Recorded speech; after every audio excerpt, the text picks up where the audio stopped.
జగ్గైపేట ప్రజలకి, జగ్గైపేట ప్రజానీకానికి, అదేవిధంగా వ్యాపార వర్గాలకి, మహిళామణులకి, ఉద్యోగస్తులకి,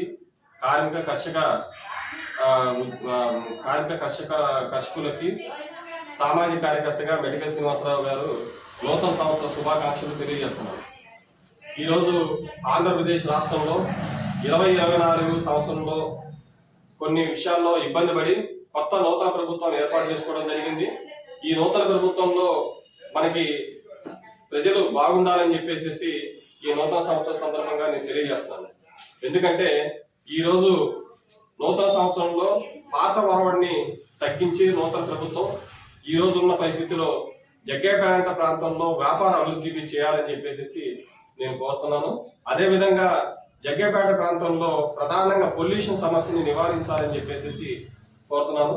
ఇక్కడున్న వ్యాపారస్తులకి చేయూతను అందించడానికి జిఎస్టీ మినహాయింపు ఇవ్వాలని చెప్పేసి నేను కోరుతున్నాను. ఈ ప్రాంతంలో ఉన్న సంబంధించిన దాంట్లో జగ్గైపేట ప్రాంతంలో ఉన్న పోస్టుల్ని, ప్రభుత్వ ప్రైవేట్ రంగ పోస్టుల్ని నిరుద్యోగ యువతకి ఇవ్వాలని చెప్పేసి నేను కోరుతున్నాను. ఈరోజు రాష్ట్ర ప్రభుత్వం ఏదైతే చెప్తుందో మహిళా అభివృద్ధి అని చెప్పేసి చెప్తుంది.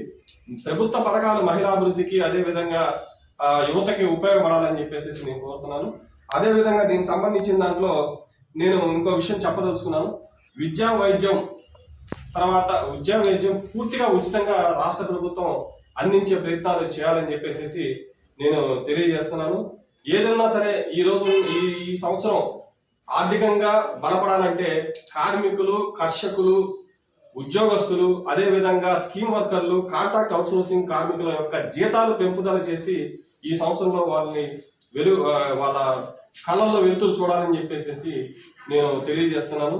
ఆ విధంగా ప్రభుత్వాలు ఆలోచించాలని చెప్పేసి నేను తెలియజేస్తూ ప్రజలందరికీ మరోసారి ఈ నూతన సంవత్సరం 2025 సంవత్సరం నూతన సంవత్సరం ఆర్థిక సంవత్సరంగా బలోపేతం కావాలని, వాళ్ళ కుటుంబాలు బాగుండాలని చెప్పి, ఆయురారోగ్యాలకు ముందుకెళ్లాలని చెప్పి తెలియజేస్తూ నాకు ఈ అవకాశం ఇచ్చిన మన సోదరులకు అందరికీ ధన్యవాదాలు తెలియజేస్తూ జగ్గైపేట ప్రజానికాలందరికీ సామాజిక కార్యకర్తగా మెడికల్ శ్రీనివాసరావు అభినందనలు తెలియజేస్తున్నాను, శుభాకాంక్షలు తెలియజేస్తున్నాను.